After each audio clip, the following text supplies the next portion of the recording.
Welcome to the Glenn Beck program. America, tonight I ask you to watch this program with an open mind. I ask you to put your partisan differences aside and really listen, and then do your own homework. Don't take my word for it. Research yourself. This is far too important. The topic tonight and tomorrow night, George Soros. There are things that are happening in this country that don't make sense. Van Jones said something that bothered me over the summer. I mean, he said a lot of things over the years that have bothered me, but one comment in particular over the summer stuck with me, and it was this. You handle the top down, but it's also bottom up and inside out. Top down, bottom up, and inside out. So now your challenge as you leave here, our challenge, is to take care of that bottom up part and that inside out part, the heart part. That's bothered me because I know who this guy is. He's a communist revolutionary, a guy who pined for the days of Stalin. The Iron Curtain went down. Something's wrong there. Well, it really bothered me until recently when I started looking into all the George Soros connections and the size and the scope of his reach. And let me tell you something. I said to you, read up on George Soros. There's plenty of ways to read about him. These are all books about George Soros, many of them written by him. So there's no shortage of information, and read them. Read them. The comment doesn't bother me anymore. I understand what it means, and that's why that comment now frightens me, and I will put it into perspective tonight and tomorrow. Pull back the curtain and reveal what that actually means, and it will terrify you. There's a couple of other things that you'll understand. First of all, in 2003, Soros and a partner funded the new $5 million liberal group, MoveOn.org. Well, MoveOn.org, what exactly is that? Well, you remember it. This is the group that originally called General Petraeus General Betrayus. It was despicable. Well, who had they tapped for the executive director of MoveOn.org? This guy, Zach Exley. I've never heard of him before. Do you know who he is? Well, he previously had trained activists for the anarchist group, the Ruckus Society. These are the riots in Seattle, helped orchestrated by this guy. More on that in just a minute. Oh, by the way, he's also a blogger for the Huffington Post, which is interesting because the Huffington Post gets money from George Soros. Oh, and he's also a fellow with the George Soros Open Society Institute. Violent radicals. Oh, and by the way, it's just not that phrase that came. George Soros has been following him as he originally funded the Ella Baker Society, or the Center for Human Rights. And then, of course, he was on the Apollo Alliance. And then when he got fired from the White House, he went to Center for American Progress, which is also funded by George Soros. Radicals. Radicals. Oh, the Open Society Institute, in case you don't know what this is, don't worry, you will in the next couple of days. The Open Society Institute is George Soros' most important group. It is really spectacular. It is his philanthropist arm. This is where he looks for Mother Teresa to give out his precious money. And boy, did he find Mother Teresa. Well, not exactly. He found, to head this organization, the founder of the violent activist group SDS, Students for a Democratic Society. You don't know what they did in the 60s? You will. One string, $425 million every single year. The strings that are being pulled by the puppet master.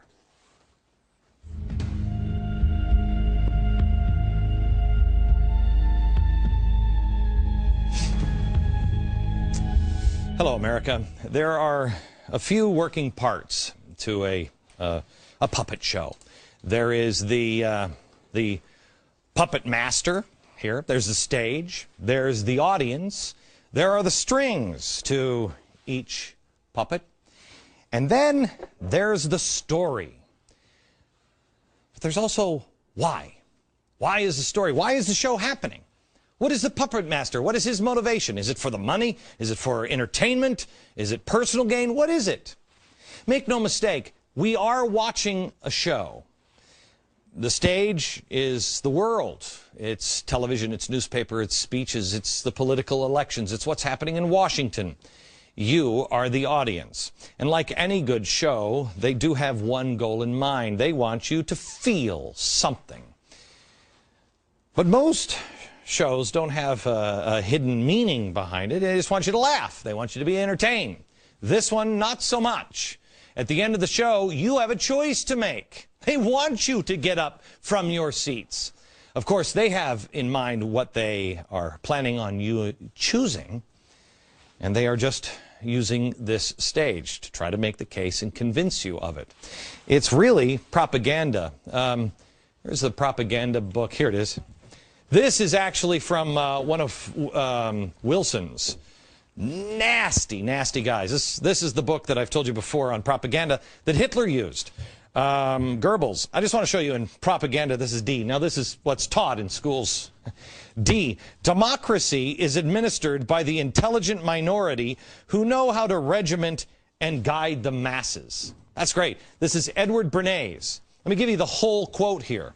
He says, the conscious and intelligent manipulation of organized habits and opinions of the masses is an important element in a democratic society. Those who manipulate this unseen mechanism of society constitute an invisible government. An invisible government, maybe almost a shadow government, remember that, which is the true ruling power of our country. Do we have a shadow government? Answer it now. Remember how you answer it. And then answer it again after today's show and tomorrow's show. The question is, do we have a shadow government?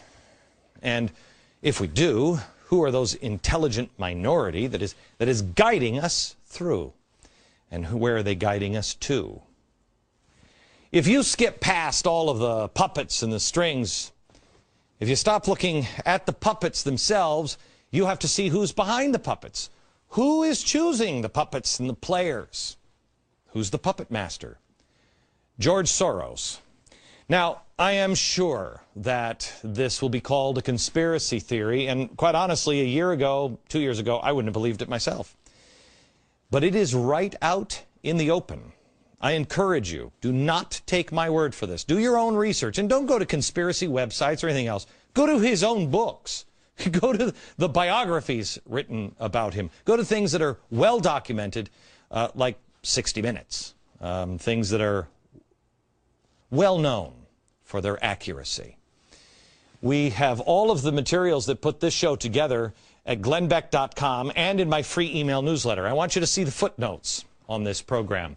Do not take anything I say as gospel tonight. I want you to decide for yourself. I want you to question with boldness. Is George Soros a man who says, yes, you will be perfect and you will be perfect? Is he really a puppet master? And if he is, how does he control? How does he control? Well, let's start with this. Let's just take a couple of examples here on what George Soros has said and then see if there's any connection to anything. Soros spoke at Columbia University. He talked about an urgent need for campaign finance reform. I want you to remember, questioning our elections is important to George Soros. You'll understand in about 20 minutes. Well, he wanted to have campaign finance reform. He thought it was important. He spoke at Columbia University about it. Well, Open Society, his little group, Open Society, started by the guy with SDS, it was one of only a handful of groups who spent $123 million to push finance reform.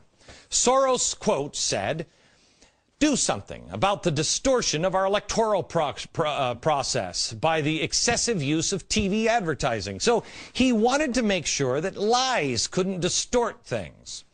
Well, it wasn't long after that speech at Columbia University that, lo and behold, Senator Russ Feingold, a progressive, and a few months later, with John McCain, a Republican progressive, came with a proposal in hand for what would eventually become the McCain-Feingold Act.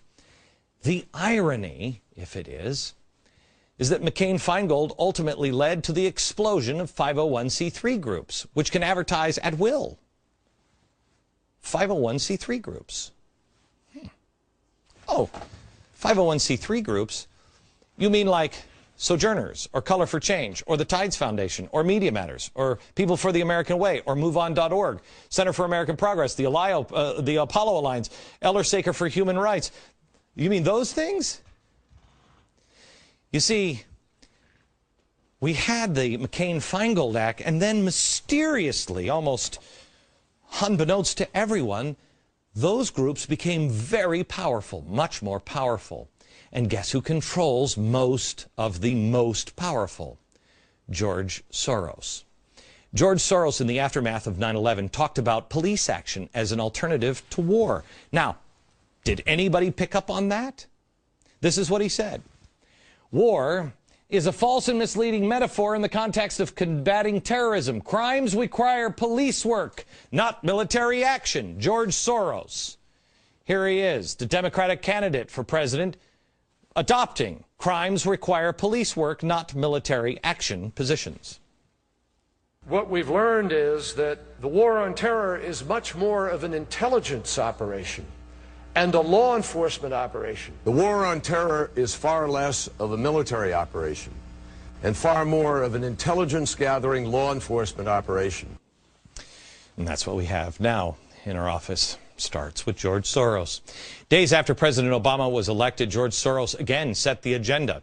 He said, quote, "I think we need a large stimulus package which will provide funds for state and local government to maintain their budgets because they are not allowed by the Constitution to run a deficit. For such a program to be successful, the federal government would need to provide hundreds of billions of dollars. In addition, another infrastructure program is necessary. In total, the cost would be between $300 and $600 billion range."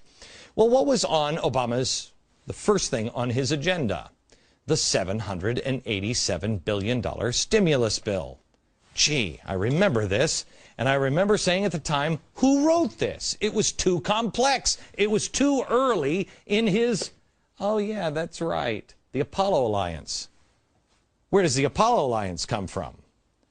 The Tides Foundation. And where does the Tides Foundation get a lot of their funding? George Soros. Soros also heavily promotes green jobs and cap and trade. Also, days after Obama was elected, he called for a new energy bill. "I think this is a great opportunity to financially deal with global warming and energy independence. The U.S. needs a cap and trade system with the auctioning of license for emissions rights. I would use the revenues from these auctions to launch a new environmentally friendly energy policy that would be yet another federal program that could help us overcome the current stagnation." Well, Congress introduced, but you stood up. You said, "I don't think so." The audience started to revolt. Cap and trade failed. Now, through Freedom of Information Act, we find out that the Department of Energy and the EPA actually coordinated their response to damning reports on green jobs from Spain with the help of George Soros and his Center for American Progress, which gets their funding from here, George Soros. Here it is, December 9th, 2004. Also, there was this piece of information. This guy, where is Eli? Eli Pariser. There he is. He headed the Soros group, the front group, MoveOn.pac. Now, he wasn't upset that Kerry lost. Why? He explained this in an email. This is important that you understand. Quote, "In the last year, grassroots contributors like us gave more than $300 million to the Kerry campaign and the DNC and proved that the party doesn't need corporate cash to be competitive. It's now our party. We bought it, we own it, and we're going to take it back." Do you understand what just happened? George Soros got rid of all of the corporate money through McCain-Feingold, which then allowed all the 501c3s to come in. This one might help, and this one might help, and this one might help. And all the 501c3s now make the party lift their hands. The money is the string. They control everything. They tell the party what to do. You've been watching a show. You think the Democrats are still Democrats? They're not. They're not. I want you to understand there are two kinds of puppets here. The first puppet is the puppet organizations. You know, I don't know. This is the Musicians Union, and maybe this is SCIU and the AFL-CIO and ACORN. Their job on stage is to create an illusion of a big, dramatic movement that is happening. A grassroots. You know how Nancy Pelosi is always saying, oh, that's a grassroots, and that's AstroTurf, right? They're doing something on the stage, and they're getting you to believe something. But it's all part of the show. The second kind of puppet is an individual puppet. It could be John Kerry. It could be Van Jones. Could be Andy Stern, Richard Trumka, perhaps President Obama. Have you ever wondered who's at the other end of a BlackBerry? No president has ever had that. That was a security risk. Why did we spend so much money? Who does he need to talk to? Who does he need to see texts from? Who's writing the damn speeches in the teleprompter everywhere? There are also two storylines. If you would come to a show, there's always two storylines, and you'll see it in different movies about stages and stage performers. Even Moulin Rouge is just a favorite movie of my family. Two stories. There is what's happening on stage, and then there's the one behind the stage. You don't ever see what's happening behind. But the story that they're telling on stage and they're acting out, you know. Oh, the government needs to spend more money to stimulate the economy. No, we need more government intervention. Those evil rich people won't spend their money. We need more taxes. All of that. You know this storyline. But how much of it is real? How much of it is orchestrated? Well, there's only one way to find out that answer. And that is you have to look behind the curtain. On this program over the years, we have shown you the people who are taking our country apart piece by piece. And we've shown it to you in their own words. Well, we didn't expect to find many of the things that they've said, because many times they've said these things and they thought they were behind the curtain. They didn't expect you to see these words from even the President of the United States. I happen to be a proponent of a single-payer universal health care plan. A single-payer health care plan, universal health care plan. That's what I'd like to see. He's at AFL-CIO. That wasn't part of the storyline. It wasn't supposed to be revealed. That was behind the curtain. He was talking to the AFL-CIO. Behind the scenes.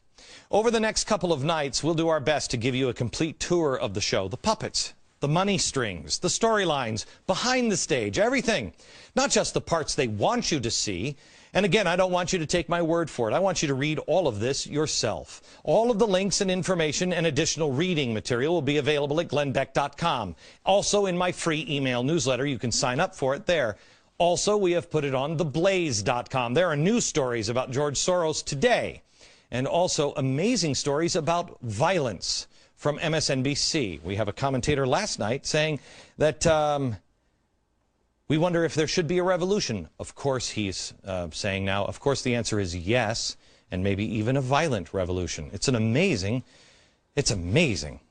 what you are missing when you don't know what you're looking for. This isn't a conspiracy. That was on MSNBC. It's all out in the open. I believe you take a man at his word. And George Soros has publicly dedicated his life to this. He has even said he's willing to die for what he believes in. Here he is. In the things that I am engaged in, I'm actually willing to put my life at risk. And I think it makes me feel much more complete. Well, you complete me, George. I'm willing to put my life at stake, and so are many people in America. It's what you believe in. But what is it that he believes in? He has tens of billions of dollars all flowing in, pulling strings. His tentacles are everywhere. What is he going through all of this trouble for to achieve?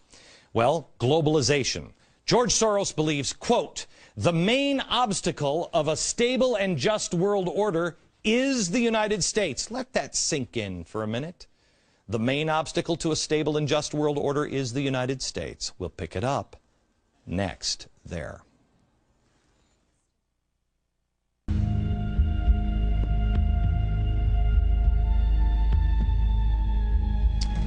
Tonight, George Soros, and tomorrow night, even more.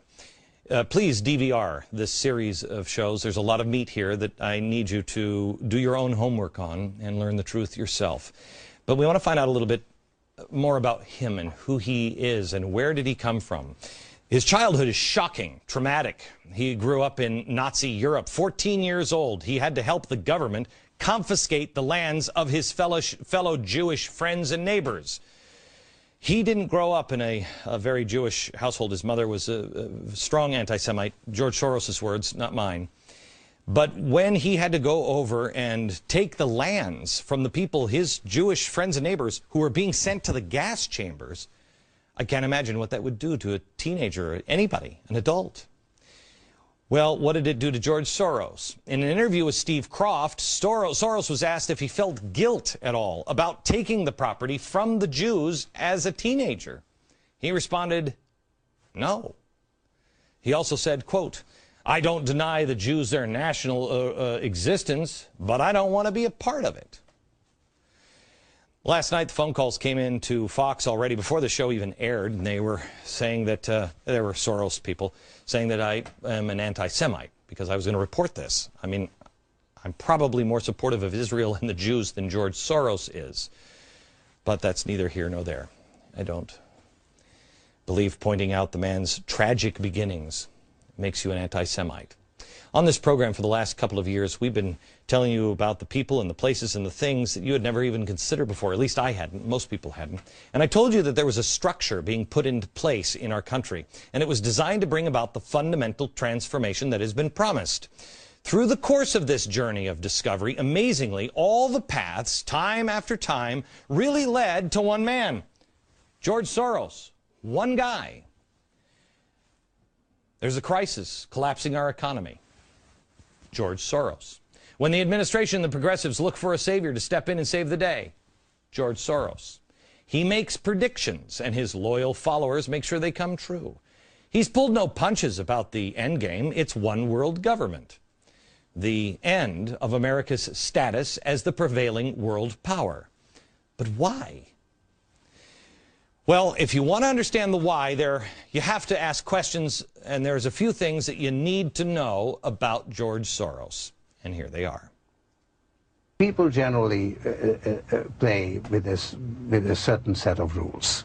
I am particularly interested in changes in the rules of the game. 80 years ago, George Soros was born. Little did the world know then, economies would collapse. Currencies would become worthless. Elections would be stolen. Regimes would fall. And one billionaire would find himself coincidentally at the center of it all. He was born in Budapest, Hungary on August 12, 1930, as George Schwartz, the son of Orthodox Jews. Today, Soros is an atheist who doesn't embrace his Jewish identity and rarely supports Jewish causes or Israel. I've not been very engaged in Israel. Why not? I think there are enough Jews to take care of Israel. In 1947, the Soros family relocated from Hungary to England, where George attended the Fabian Socialist London School of Economics. He moved to New York in 1956, became a U.S. citizen in 61, and at the age of 39, he started what would become the Quantum Fund, which he would use to attack currencies all across the globe. He later would be blamed for the financial collapses in Thailand, Malaysia, Indonesia, Japan, and Russia.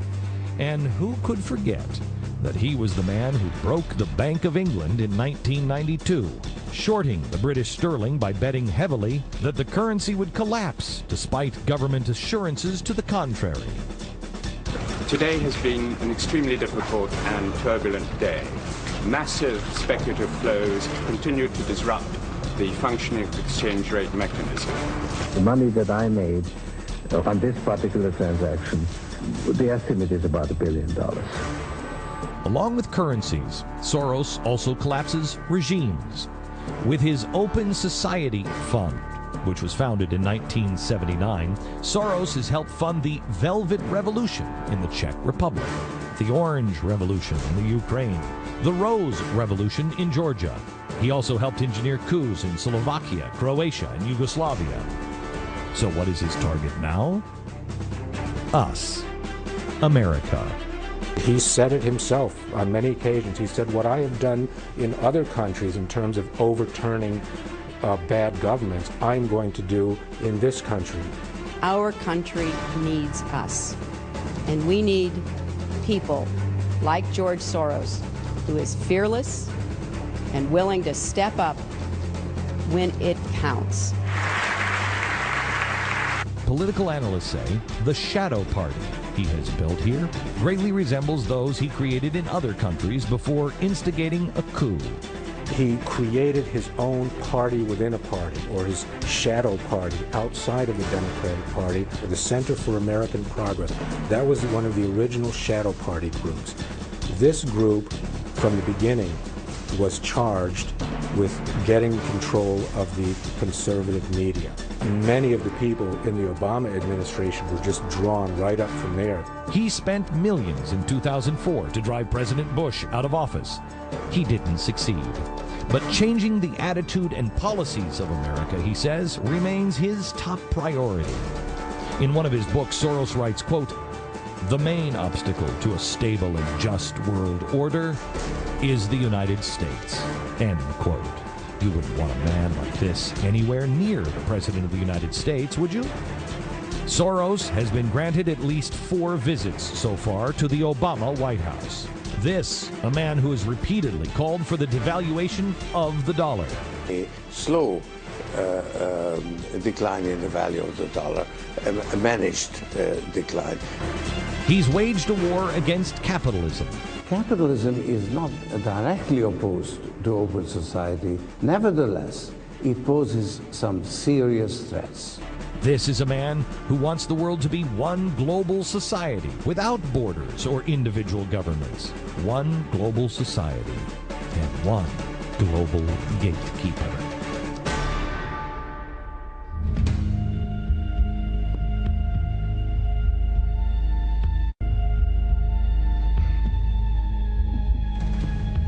We are trying to describe a very complex problem in a very short period of time. It may take us 3 days to do this. I ask you that you would videotape or DVD every episode this week. I have been warning about a structure that progressives have worked to put into place. The health care bill, cap and trade, the stimulus bill. Thousands and thousands of pages that nobody has seemed to have read. We exposed this structure layer by layer until we finally got to the same guy over and over again, George Soros. Now, I just showed you how he collapsed regimes internationally, and now he's aiming at America. Soros has been calling for globalization for decades, saying, quote, "To stabilize and regulate a truly global economy, we need some global system of political decision-making. In short, we need a global society to support our global economy." Interestingly, the greatest opposition to this idea is coming from the United States. With the right sense of leadership and with a clarity of purpose, the U.S. and its allies could help stabilize the global economic system. The opportunity is waiting to be grasped. So he knows better. You just don't understand. Do you see the arrogance? Soros' goal for achieving globalization is done through organizations, puppet organizations, and he remains in the shadow. He's able to pull the strings because he's the money that animates each of these puppets. According to Shadow Party author Richard Poe, he wrote, "Through his global web of open society institutes and open society foundations, Soros has spent 25 years recruiting, training, indoctrinating, and installing a network of loyal operatives in 50 countries, placing them in positions of influence and in power in media, government, finance, and academia." Does any of this sound familiar? This formula of infiltrating the system is always the same with Soros. It's the one he always uses. So I'm not asking you to believe me on conjecture. I'm asking you to learn the history of George Soros. His method is to create a shadow party, form a shadow government every time, and then you'll be one step closer to one world government and taking power. A shadow party is not a political party. It is not, at least not in a tangible sense. It works outside the normal electoral system. In 2000, Soros funded 1/3 of the shadow conventions. Do you even remember these? They were run by Arianna Huffington, the president's favorite source of news. And one of the lead organizers next to her was Jim Wallace, one of the guys who is campaigning against this program, surprise, surprise. The idea was to parallel the Democratic and Republican conventions, the shadow convention. Huffington said at the time the message of the shadow conventions was, quote, not left or right, and the answers to these issues are not going to be found in the old ideas of the past. Clearly, the Great Society solution of top-down programs has failed. Top-down programs. Instead, the answers could be found in the raw power, quoting, of government appropriations. Wow. But it was the next election cycle that truly launched the shadow party. In 2004, when Soros didn't mince words, he stated, quote, this is not a normal election. These are not normal times. And, quote, I do not accept the rules imposed by others. If I did, I would not be alive today. And in periods of regime change, normal rules do not apply.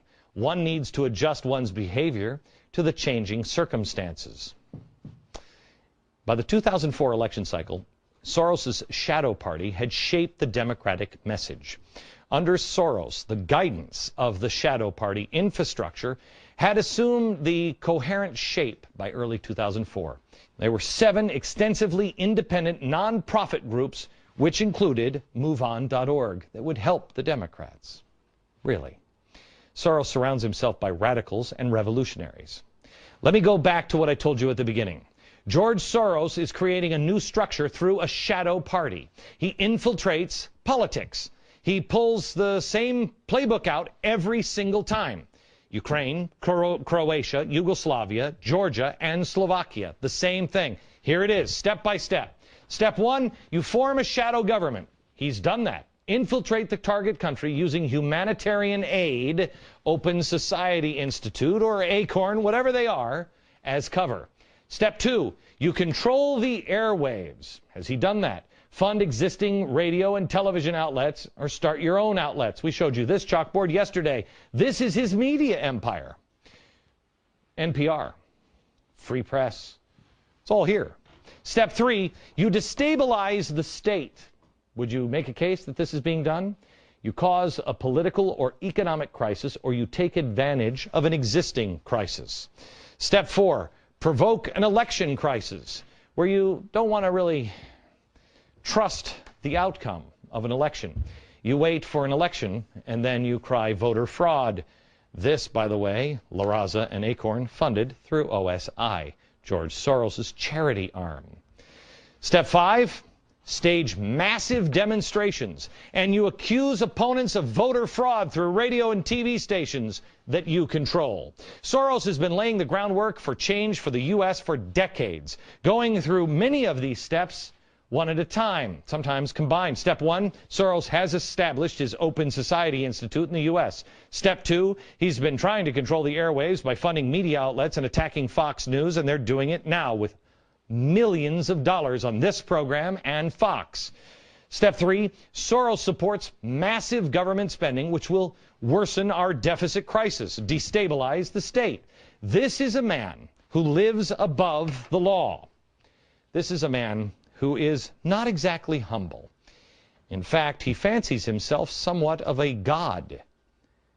In his own words, next.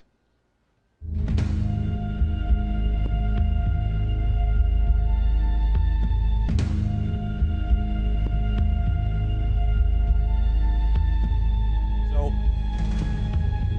what would possess a man to need as much power as George Soros does? Well, the title of a biography that he himself authorized refers to him as a Messianic billionaire. Wow, that's quite a claim. But maybe you should look into the mind of the puppet master and see what's inside. The United States should find its proper place in a new world order. They would have to give up some of their privileges. He's been trying to reorder the world as if he is the creator. Soros has admitted in the past he doesn't believe in God.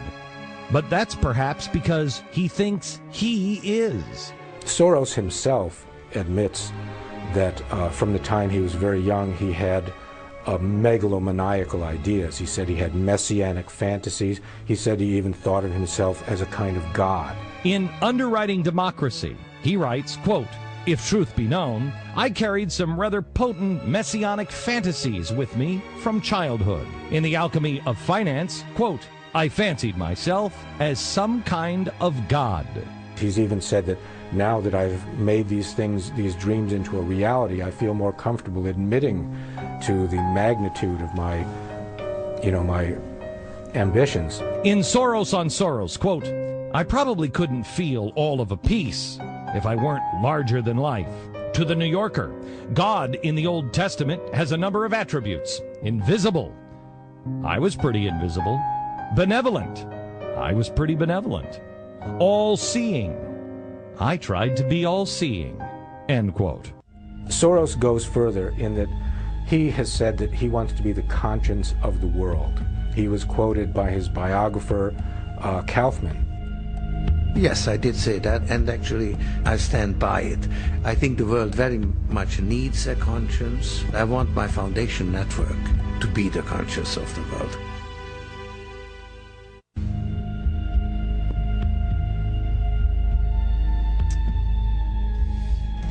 We're almost out of time, but there is so much more in the next two broadcasts. Make sure you DVR this program and share it with as many friends as you can. There is a personal story in this that we need to share with you. A little over a month ago, George Soros, his right-hand man, reached out to one of the vice presidents, one of the executives on this television program. He requested a meeting in public between the two of them. The executive accepted Mr. Soros' invitation. The meeting began with the Soros guy saying that this program, and me in particular, was corroding the very foundation of America and instigating violence to boot. And that was just while they were waiting to be seated at the restaurant. When that wild opening salvo failed to prompt anything more than a calm rebuttal from my executive, the Soros executive then shifted gears, explaining that we were hurting their business, even hurting Mr. Soros himself. Then he went on to talk about a vast right-wing conspiracy headed by this show or Fox News, targeting his boss because of his support for the Democratic candidates or maybe his position on legalizing drugs. I have no idea. But after my guy calmly rebutted the notion of any conspiracy, his guy, apparently out of bullets, said, "Then why? Why focus on George Soros if it's not that?" My executive explained to him that whenever you do a Google search on failing economies or collapsed currencies, the name George Soros keeps popping up, usually at number one. And because he steadfastly believes in one world government at the expense of the United States of America. I do not. The Soros guy dismissed his boss's role in collapsing the currencies, like the British sterling. He said it was overhyped, claiming they really didn't make that much off it, as people say. As far as one world government or globalization, well, he explained that ship, quoting, had already sailed. And he suggested that if Glenn Beck doesn't recognize that, he'll just be left behind. He then looked at my executive and said, "I don't think you hear me. I don't think you understand. Glenn Beck is hurting Mr. Soros and his business." At this point, the Soros executive abruptly ended the meeting, but not before saying that he had a gift from Mr. Soros for me, something he wanted my executive to give to me. He reached into his briefcase and handed him this. It's a movie, a DVD, a 1957 movie, made by a communist, by the way, how appropriate, called A Face in the Crowd, starring Andy Griffith. I watched this when MSNBC started this rumor about 2 years ago that this is who I was. It was handed to him. He wanted to make sure that it was very clear that the story accurately represented of who they thought and who Mr. Soros thought I was personally. He said, make sure you share it with Mr. Beck. In case you're not familiar, Andy Griffith plays a drunk, a petty criminal who, with the help of radio reporter played by Marcia Neal, transforms himself into a famous national talk show host, a man of influence with the masses and politically powerful, but he is a very bad guy. Towards the end of the movie, the character, Larry Lonesome Rhodes, is revealed to be a fraud, a liar. And the movie ends with him all alone, screaming insanely from the balcony of his Manhattan high-rise. Marsha Neal's character is afraid he's going to jump. Mr. Soros, I'm not going to jump. I'm also not Lonesome Rhodes, but I appreciate your thinking of me. Let me say again what I've repeated on this program several times. All of this can go away tomorrow, but as long as I have breath, I will use that breath to speak about what I truly believe is the truth. As I have done several times on this broadcast and in that private public meeting with a partner of George Soros. Mr. Soros, you're welcome on this program to spend an hour with me. I'm sorry to hear that you repeatedly turn it down. We have a lot more information for you tomorrow and the next day. Make sure you tell your friends to join us. And all the information on tonight's broadcast is available at glennbeck.com and in my free email newsletter. Tomorrow, Soros and collapsing currencies internationally. What are his plans for the dollar? Don't miss it tomorrow. Good night, America. Last night, almost 3 million people watched this broadcast to find out about George Soros. Last night, we introduced you to the puppet master, billionaire, financier, George Soros, notorious for collapsing economies and regimes all around the world. He's known as the man who broke the Bank of England. The Prime Minister of Malaysia called Soros an unscrupulous profiteer. In Thailand, he was branded the economic war criminal. They also said that he sucks the blood from people. In 1994, George Soros stated, quote, "Just right that the former Soviet Empire is now called the Soros Empire." Combine these credits with his power, along with his financial fortune, it is no wonder that he fancies himself some sort of god. That's not something that we have said. That is something that he claims. He has described himself over and over again as some sort of god, even as the conscience of the world. Yes, I did say that, and actually I stand by it. I think the world very much needs a conscience. I want my foundation network to be the conscience of the world. Okay, he wants it to be the conscience of the world. Well, he's a very, very generous man. Most people in the world know him as a philanthropist. Huge charity guy. Well, we'll look into that charity tonight. He gets a kick out of playing God. It's actually amusing to him. He says, in his own words, it's a game. Unfortunately, what Mr. Soros forgets is these are real people. This is not some game. Real lives are being destroyed for his financial gain and for his power. I'm called a hate monger because I have conservative views and positions like, I don't know, let people keep their money. But let me tell you this, it takes a cold, cold heart to have full knowledge that what you are doing to make a buck is literally destroying the lives of people. And now he's messing with your life. He says, in his own words, America is his next target. I became concerned with the problems of globalization, where you have global markets, but you have politics based on the sovereignty of states. So how do you deal with that issue?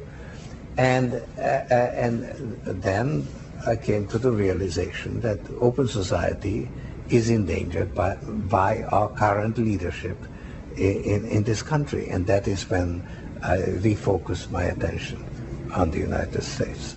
He has focused his attention.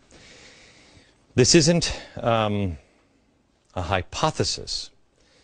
This has been proven. This is what this man does. He has done it before. And now he wants an orderly decline of the dollar. His words, not mine. If you thought $5 or $4 a gallon gas is painful, wait until Soros devalues your dollar even more. Forget about driving. How about eating? We've told you just recently, I've told you this for, 2 years now, that they would devalue the dollar and that inflation would come. Financial Times reported it today. It's about to be added to your grocery bill, and if you're the one in the household doing the grocery shopping, you've already seen it, but oh, you ain't seen nothing yet. As they devalue our dollar, an orderly decline, you will start to see prices like one group, inflation group, predicted that it will soon cost $11 $11.43 for an ear of corn, 1 ear. How about going to the grocery store and seeing a price tag on a loaf of wheat bread of $23.05? This sugar, this size, 32 ounces of sugar, $62.21. For the milk, good old soy milk, I mean, who doesn't? Smooth and delicious, $24.31 for this size. For a container of this coffee, Folgers, 11.5 ounces, $77.71. For a container of orange juice, not this size, but for 64 fluid ounces, Minute Maid orange juice, they are now saying it will be $45.71. And one thing that I couldn't believe, and we called the experts and asked them, okay, please tell me that this Institute on Inflation is nuts. No, they're not, unfortunately. I couldn't believe that one candy bar, one Hershey's milk chocolate candy bar, 1.5 ounces Hershey's milk chocolate, $15.50. This, Mr. Soros, is not a game. At least not for the schlubs outside of your world. I don't know anybody inside the world of George Soros. Well, you've got Timothy Geithner, you have Ben Bernanke, you have most of the politicians in Washington. We're the ones who are going to risk in this game. When he manages the decline of our dollar, him and his minions in Washington, who do you think pays the price? Will it be him or will it be you? You see, he knows what's coming. And because of that, he can hedge. He knows exactly where to go. He knows where the exits are. And he's done it over and over again. He will gain profit and power, and you will lose both. He's playing God, which is fine by him, because he's an atheist. So there has to be a God who's going to fill that void. Well, he's smart enough to do it. In one transcript, he said that he was benevolent just like God. He sees the future just like God. So what does God's Bible preach? Globalization. Open society is a desirable form of social organization, both as a means to an end and as an end in itself. Okay. That's, by the way, the replacement of the republic, an open society. This is not a leap of faith. I'm stating this as fact. And as I told you last night at glennbeck.com and on theblaze.com, you will find all of these facts, all of the research. Do not take my word for it. Not one bit on this show. Do not take my word for it. Read about it yourself.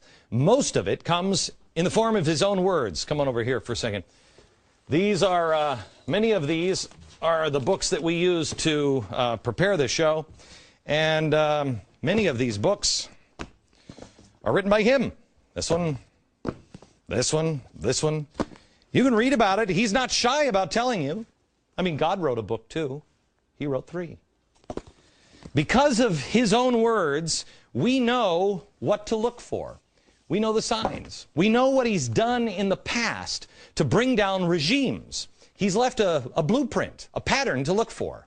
And now that Soros is saying that he has turned his focus and set his sights on America, don't you think we should look at his past and see how he's done it before? What are the footprints? Where is he leaving fingerprints? How did he do it? 4 or 5 times before. Well, we also should look at what has he accomplished so far. How far down that line is he? Tonight, we look at the puppet master's latest work of art, America Under Siege. All right, George Soros has his sights on America. So how does he view us? Well, it's easy. He views us like this. America is the main obstacle to a stable and just world order. The United States. His words, not mine. So not only does he want to bring America to her knees financially, he wants to reap obscene profits off us as well. Like when he made $1 billion off the collapse of the British sterling. His claim, not mine.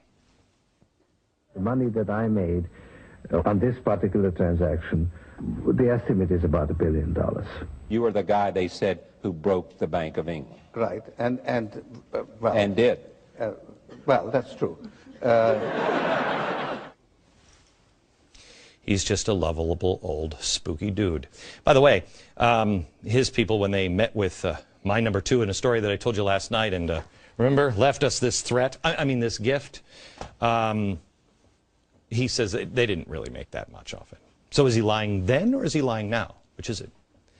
This man causes misery in his wake. People's lives were ruined. Retirement accounts, savings, jobs, all gone. Grandma and Grandpa saved their whole life. Gone. And he just walks away.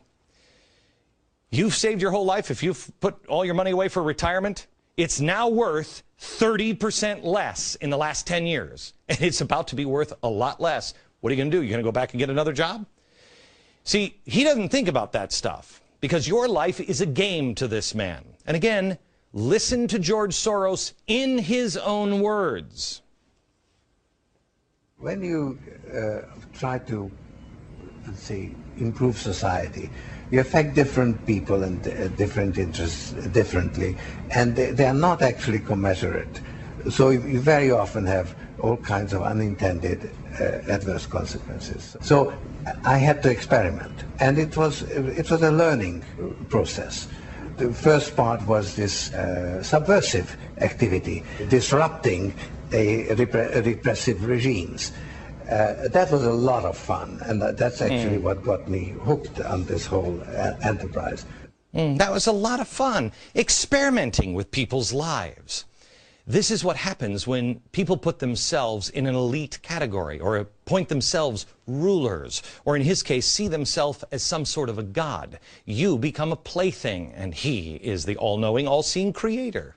He has been playing this game for a very long time. But before I show you how he's playing it now and what is coming, I want to start in Czechoslovakia. Half a century ago in Czechoslovakia.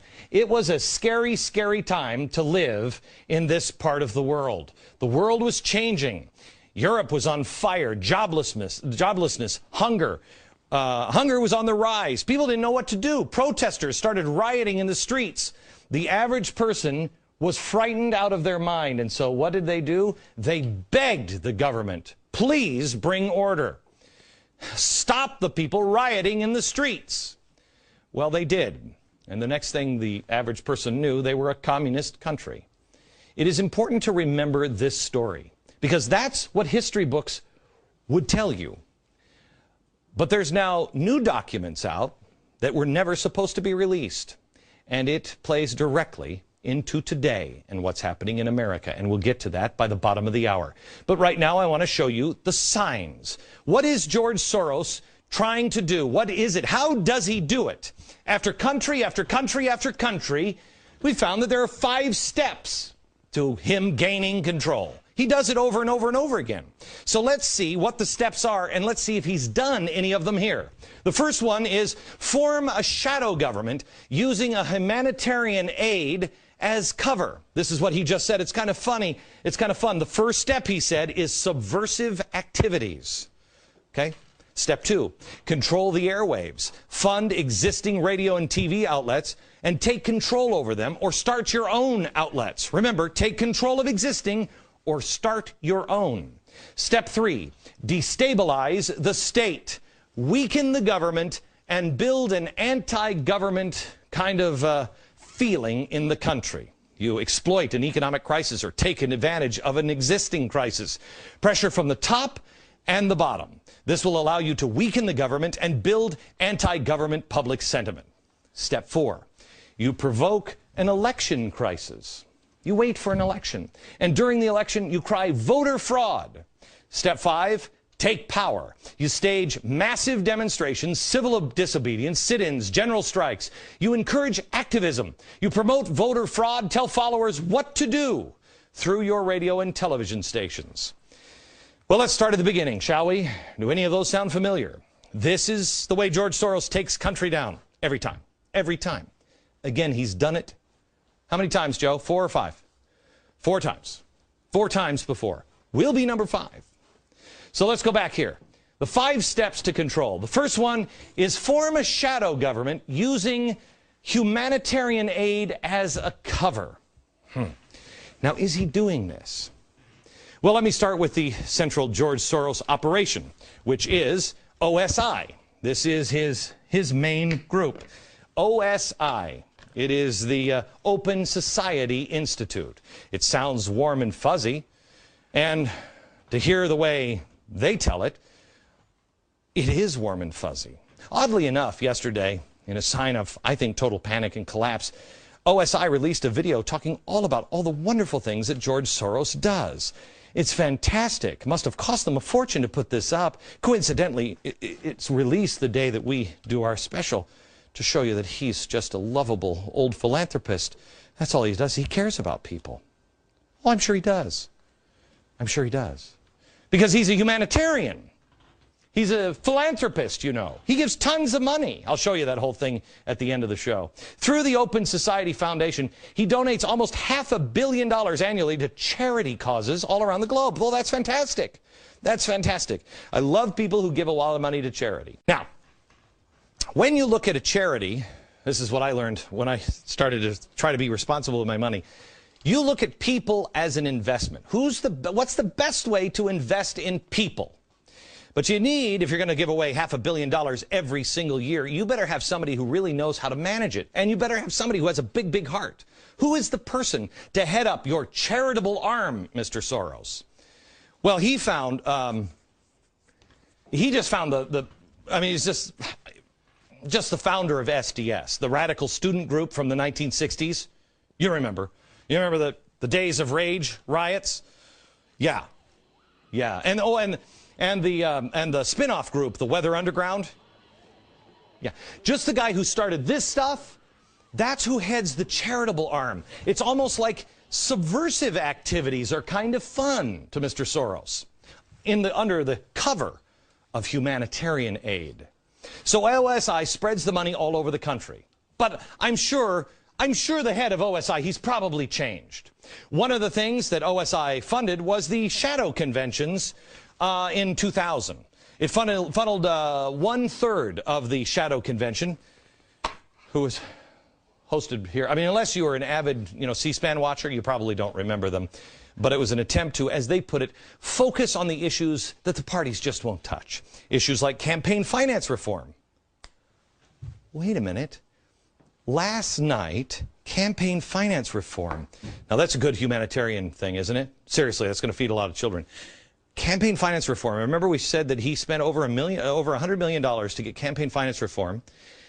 And what happened? Oh, yeah, I remember. It led to the boom in 501c3s, like MoveOn.org or Media Matters or any of the other things that he seems to fund. They can take in as much money as they want. And now all of those political organizations are controlled by George Soros. But remember, it's humanitarian. One of the organizers of the Shadow Convention was Arianna Huffington, which is now getting the Huffington Post money from George Soros to be able to hire reporters. Isn't that great? She was introducing here in 2000 at the Shadow Convention. She was introducing somebody else, another guest speaker, another co-organizer of the event. Watch. We're now moving to the second issue of the Shadow Convention, the persistence of poverty in the middle of our prosperity. And it gives me great pleasure to welcome one of our conveners, the Reverend Jim Wallis, the head of the Call to Renewal, a new coalition of churches to fight poverty, and the editor of Sojourners magazine. Oh. He's also been a mentor and an inspiration to me. So get ready to be inspired. Jim Wallis. Praise Jesus. Jim Wallis. Sojourners. Faith, politics, culture. That's right. Sojourners. Didn't he get a bunch of money recently to help boycott me? That's right. I remember him now. And Sojourners, another group funded by OSI. George Soros, an atheist, dumping a whole bunch of money into a Christian organization. Well, that almost doesn't make sense. Oh, but it's humanitarian. Kind of makes you question the motives, though, doesn't it? Of course, it doesn't take long to see that his attraction to Jim Wallis is because he's a big government progressive. The solution is not with the people in the churches. It is get everybody into the government. He's infiltrating the churches. You see how this works? I know. I'm sorry, Mr. Soros. It's just humanitarian aid. Step number 2 is to control the airwaves. Has George Soros done this at all? Well, open society, I mean, it's very innocent here. And it's pure as the driven snow. Recently donated $1.8 million so that NPR could hire new journalists. Do we have the NPR thing? Yeah, they just $1.8 million so they could hire 100 journalists. And then Soros wrote a $100 million check to Media Matters to go along with, $1 million to go along with NPR, which was great. Their stated goal, by the way, what got him to write that was they were going to get me off the air and then destroy Fox. Isn't that great? By the way, he gave that $1 million and all that money after we were threatened. I mean, we were given a gift by Mr. Soros, and they realized that I wouldn't shut up. I wouldn't stop. And so then he decided, well, I guess I'm going to have to destroy him another way. $1 million also to the teapartytracker.org. teapartytracker.org. This is a website that they developed with the NAACP's media staff. It's supposed to expose the intolerant element of the Tea Party. Then the NAACP takes its content and collaborates with Think Progress, another Soros-funded group, along with Media Matters, and there you go. The next 3 steps? Next.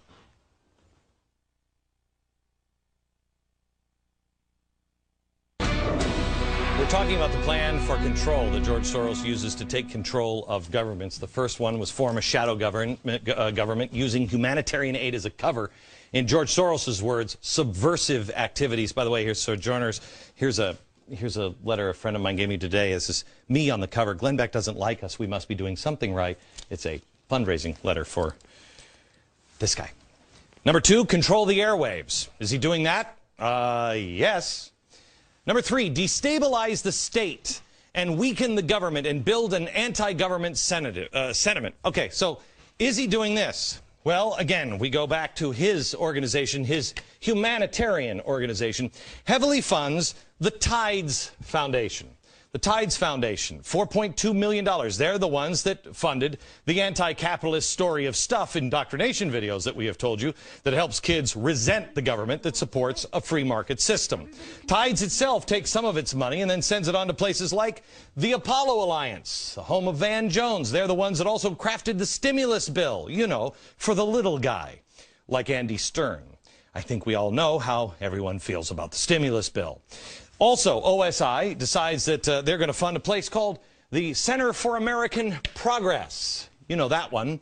That's a progressive think tank that churn out big government ideas and who get many of their ideas from another group OSI funds, the IPS. This is the Institute for Policy Studies. You know what they've just come out with? This is great. They've just come out with a couple of things. First, President Obama needs to bypass Congress and issue more executive orders now that the election is over. And they've come out with this exciting new report that says, quote, outside pressure, inside strategy. Wow, that sounds familiar. Inside strategy, outside pressure. It's almost like bottom up, top down. What am I remembering here? Oh yeah, I remember Czechoslovakia. Top to bottom, bottom to top, inside out. Remind me of that, along with George Soros and Van Jones in just a few minutes. I'll show you something that will blow your mind. Step 4. Step 4 is provoke an election crisis. Well, that, of course, they haven't done anything like that. You know, where you lose confidence in the vote? No, no, no. Of course not. Of course, you have OSI funding Acorn. This is a group that's willing to sell, you know, human sex slave traffickers and give them a tax break. Soros also created this, SOS, the Secretary of State Project. This is a group that is specifically designed to groom and elect Secretary of States around the nation because they're the ones who have to certify election results. How do you think, what's his name from Minnesota got in last time? Remember all that? Remember Al Franken is, yeah, who's this project? Isn't that weird? They're the ones that call the shots. And Soros has pumped millions of dollars into voting-related groups. Some of them legitimate. Some get caught doing illegal things. Some are kind of a little shady. I like this one myself. One America Votes. They get money from the Tides. Remember, Soros funds that group. They sent illegal immigrants door to door in Washington state just before this last election to tell people that they were illegal. But you should get out and vote. There's George Soros for you. And then step number 5, take power. Take power. This one is kind of hand in hand with staged demonstrations. This one's about to come. We've already seen the beginnings of it. The One Nation rally. We saw this. This is the labor union rally in D.C. as a response to 828, a project of the Tides Center, a.k.a. George Soros Group. OSI also donated to the Ruckus Society. They're a radical environmental justice group known for their aggressive tactics. Remember, that was the guy I told you about last night? It was causing all the riots in Seattle. Then OSI has donated to several groups who are trying to get me off the air. You have Faith in Public Life. That's funded by OSI. They're calling for my head. You have Sojourners, of course. They're calling for my head. You have Media Matters. All of them out of the pocket of George Soros. Mark my words, and I believe I said that for the last 2 years on inflation. As I told you, massive inflation will come, and you're beginning to see it now. Staged demonstrations and riots in the streets, you will see them here. What you're seeing today in the UK, this is students demonstrating in the streets. That's a demonstration, by the way. They will come here too. Because what are they rioting about? That they are cutting services at schools and raising tuitions. Really? Well, they will come, and they will be orchestrated, funded, or they will be exploited by Soros-like groups. If you're watching this show, and George Soros is the puppet master, so I'm sure he's having somebody else watch it, what happens? What happens to all of these groups? What happens to all of these groups? This man is playing God. He thinks he's God. God created the earth in 6 days and then rested on the 7th. Well, George Soros has created all of these things. And believe me, it's not just in fact here. Do you have this? Yeah, come here, Aaron. Come here. You stand over here. Stand. Lovely and talented Aaron. These are the Open Society. These are just the things that he has donated to. I just want to show you because we don't have a lot of time. So I just wanted to show you the list. These are the list of the organizations that are involved, you know, in these 5 steps. And we wrote it out for you. But I just wanted to show you that it's no big deal. It's not like you're overpowered or anything like this. There's more. This is less than half of them. But other than that, there's nothing to see here. Just move on with your lives. Nothing to see here, folks.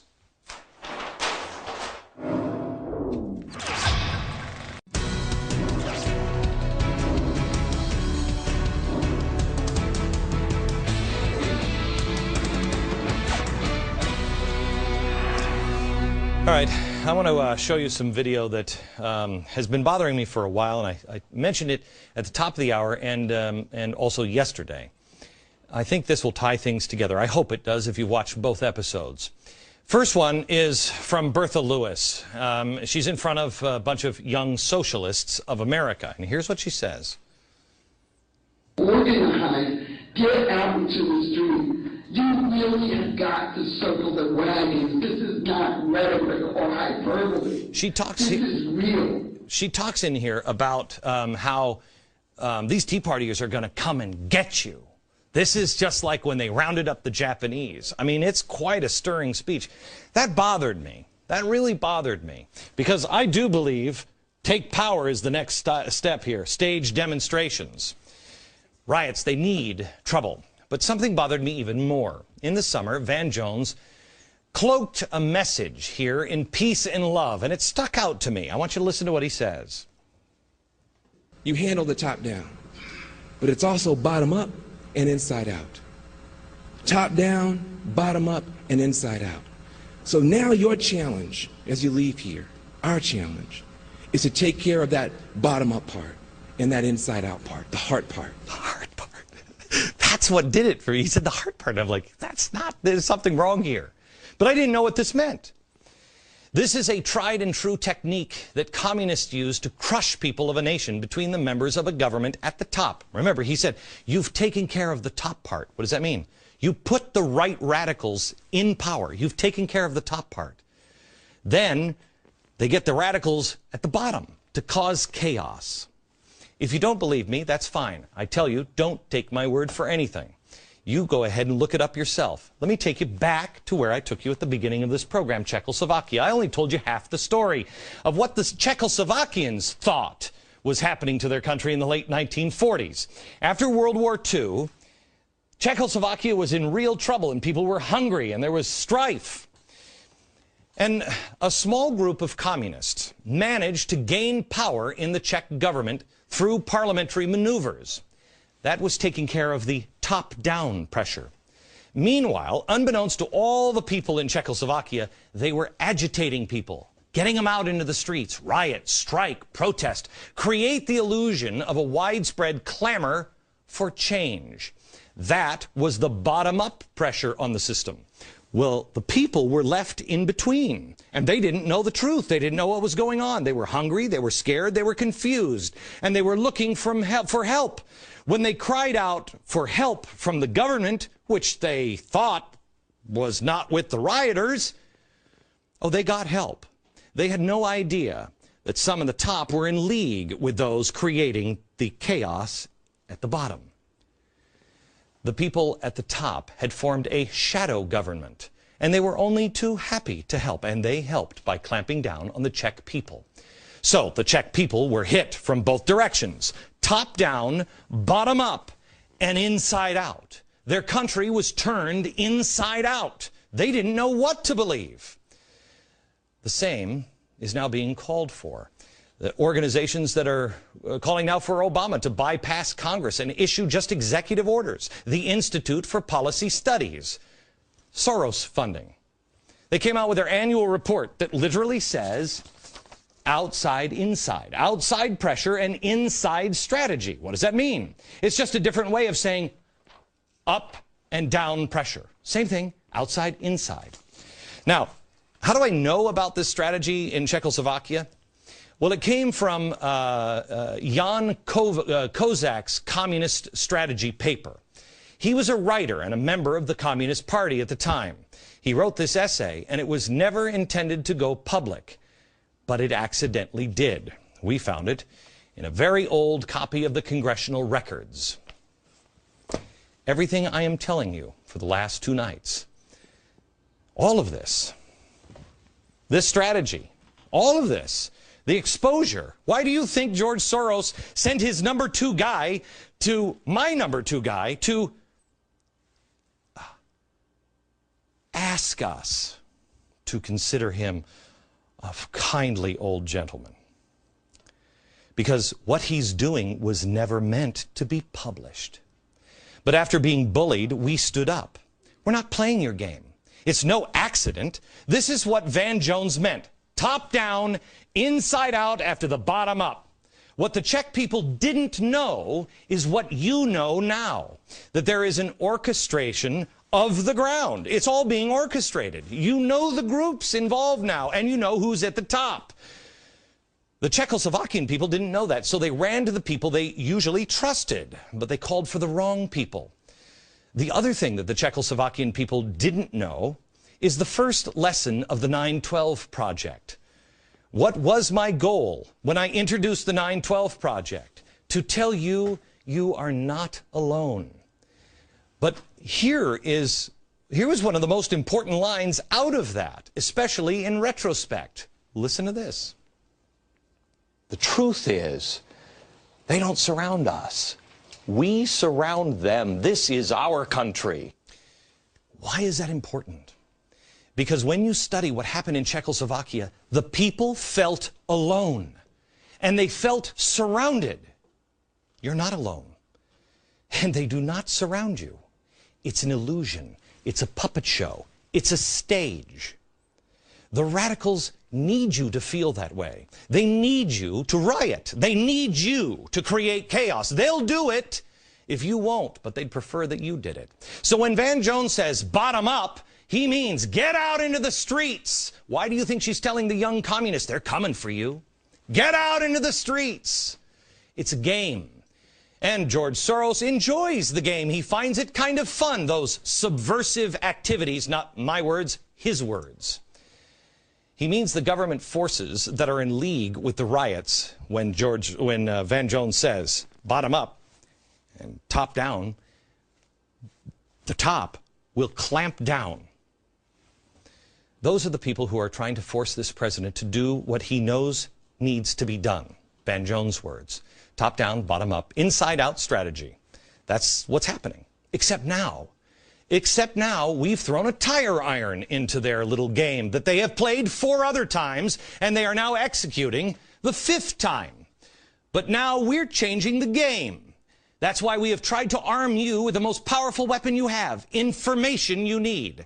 Find all of this out. Find it out for yourself. Don't take my word for it. Know it and tell everyone you know. George Soros, you should know one thing, sir. We are not Czech citizens.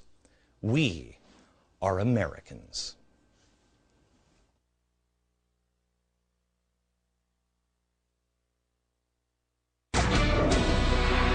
I want to take a minute here to show you something that was released by George Soros last night, and the OSI, his charitable arm, because he's a philanthropist. And to be fair to him, I want to show what they rolled out, but I want you to know one thing. This guy has collapsed 4 countries, 4 regimes, 4 currencies. He's the most powerful man on earth, 35th richest man in the world. This is Enron. What you're seeing here, this is what happens when a company is in collapse. This is a desperate cry for George Soros to turn around and look at a guy at 5 o'clock in the afternoon. This is coming undone. You spread all of the information that we have given you, and you do your own homework. You verify yourself. Go to original sources and verify yourself and spread it. Because light is the only thing this guy, he can't stand the light. He has to hide behind a mask. But watch their corporate film on, oh, don't listen to that guy at 5 o'clock. Really, I'm a good guy. Here it is. Over the past 3 decades, George Soros, the founder and chairman of the Open Society Foundations, has spent more than $8 billion to transform the lives of the world's most oppressed and ignored people. From helping those with HIV and TB in Africa, to righting centuries of wrongs against Europe's largest ethnic minority, the Roma, Soros has championed open society issues around the globe. What is it that I really care about? Democracy, market. These are the institutions that you need for people to be able to improve their conditions in life. His experiences as a child in World War II fueled his drive to combat totalitarianism. In the 1980s, his Open Society Foundations helped topple communism in Eastern Europe, strengthening democracy by supporting education, justice, and freedom of information. Open society can prevail only when people can speak truth to power. Today, the Open Society Foundations are present in more than 70 countries, including the United States. Soros recently gave $50 million to provide food, shelter, and clothing for New York City's neediest, who were hard hit by the economic crisis. The foundations work to build vibrant and tolerant democracies whose governments are accountable to their citizens. To learn more about George Soros and his philanthropy, visit OpenSocietyFoundations.org. That is fantastic. That is fantastic. And don't forget, he's given all that money, just to help good things. Well, friends, well, just a lot of these. This is only half the list of the organizations that are helping him accomplish his new world, spooky world order. That's it. There are really 2 ways to look at what I do every day here. You can either say, as my critics say, that I'm a fearmonger, or you can say that I am empowering you with information. I hate the fact that some people believe that I'm a fearmonger. I just say what I believe. That's what I do. And I believe bad things are coming. I believe that we can get past them, but we have to be prepared. I've told you over and over again, I hope I'm wrong. But FDR was wrong when he said the only thing we have to fear is fear itself. The only thing we have to fear is not being prepared and not knowing what's really happening. But progressives Progressives, they'll say I'm a fearmonger, and they want you to believe that everything is fine, and that's what they'll tell you. Watch. This is a rich country. We have plenty of money, and if you don't believe me, ask Halliburton. We've been able to create or save 3.5 million jobs. Will the Federal Reserve monetize this debt? The Federal Reserve will not monetize the debt. That legislation, according to The Economist, has saved or created 3.6 million jobs. We have turned this economy around. I think we see entities that are fundamentally sound financially and withstand some of the disaster scenarios. Okay. You can believe that, and I hope they're right. They're not, but I hope they're right. You know better. You know the truth. You know, on jobs, really? Unemployment rate, unchanged, 9.6% last night. They told us it would never go over 8. Food prices are rising. You don't believe me? Go shopping. Wall Street Journal now says an inflationary tide is beginning to ripple through the supermarkets and the restaurant. They're still telling you that they're worried about deflation. Don't worry about inflation. Check the price of gas. We're not going to monetize the debt. That was under oath. Really? The Fed just said that they will print more money to buy as much Treasury debt in the next 8 months as the government will issue. Fannie and Freddie, Barney Frank, together they now have twice as many foreclosed homes as they did this time last year. America, we have a historic choice in front of us. Do we open our eyes, or do we keep burying our heads in the sand? Do we end the book called America, or do we just turn the page and begin a new chapter? I've told you, 40-day and 40-night challenge. Please take this. People, we can't be the people who are angry. We can't be those people. They got that covered. We have to be people who say, thank goodness you're here. We have to be the ones who count on faith, hope, and charity from each other. From each other. We don't need a billionaire to activate it. We activate it in ourselves. Please share all this information with your friends. A little more on the Puppet Master on tomorrow's show. And then on Friday, we're going to change the mood a bit. We're going to talk about gratitude with an incredible audience. You do not want to miss Friday. From New York, good night, America. Welcome to the Glenn Beck program. Tonight, part 3 in our 3-part series on the Puppet Master, George Soros. Last night, you saw the sheer size of this one man's influence. It is breathtaking. He has brought entire regimes and currencies down to the ground in flames. If you don't understand where America is heading, you will after tonight. And if you think it doesn't matter, well, this is the wrong show for you. I want you to know and remember this. In these last 3 episodes, I'm not making claims. I'm not asking questions. I'm not telling you statements of fact. What I'm telling you is watch George Soros in his own words. Where is the country headed? George Soros. The question is whether we need, and whether Mr. Soros and his foundations can help to bring more foreign influence into the United States instead of relying on what is essentially a balance between Democrats and conservative Republicans. I think you put your finger on a very important flaw in the current world order, and that is that only Americans have a vote in Congress, and yet it is the United States that basically determines policy for the world. That is a flaw in the current setup. It's a problem for him that people in China or France don't get to vote. Find out who sits in Congress. Is it for you? You need to make a choice. Mr. Soros has made his choice. I have made mine. Tonight, you decide.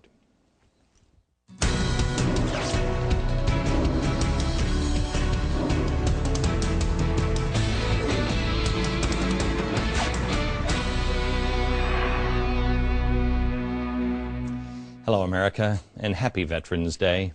Veterans and Marcus Luttrell, I'm thinking about you today. Thank you for everything that you have done. Thank you, all of the spouses that struggle and struggle hard for our freedom. For our freedom to be able to say the things that we mean and mean the things that we say. For our freedom to be able to speak against or speak about the most powerful people in the world and not be crushed because you're the little guy. That's what America is about. To have a difference of opinion. And as George Washington said, meet on the battlefield of ideas. Tonight, part 3. Part 3 on George Soros. I'm going to recap, give you a little bit of new information here. I'm going to recap in the next 10 minutes, and then I'm going to ask you for your decision. These are things that you have to ponder. You can't just take my word for it. You have to decide, am I going to look into this more on my own? Am I going to educate myself? Or am I just going to put my head back in the sand and say, no, it's all fine, it's all fine, it's all fine? Because there is a choice. Who is George Soros? And is he involved in the changes in our country? And if he is, and if he's using his money to greatly influence our country, why don't I know about it? And do I agree with him? Maybe you do. George Soros had a rough childhood. He was born in Hungary in 1930. Not the place you wanted to be in 1930, especially if you were a Jew. His mother was wildly anti-Semitic. Again, for anybody who is crying, oh, there's some sort of anti-Semitic attack on George Soros. No, it's not. I'm not calling his mother an anti-Semite. George Soros did. Those are his words, not mine. Quote, my mother was quite anti-Semitic and ashamed of being Jewish. Given the culture in which we lived, being Jewish was a clear-cut stigma, disadvantage, a handicap, and therefore she always had the desire to transcend it, to escape it. That is pretty powerful in a child's life. Both of his parents were non-practicing Jews.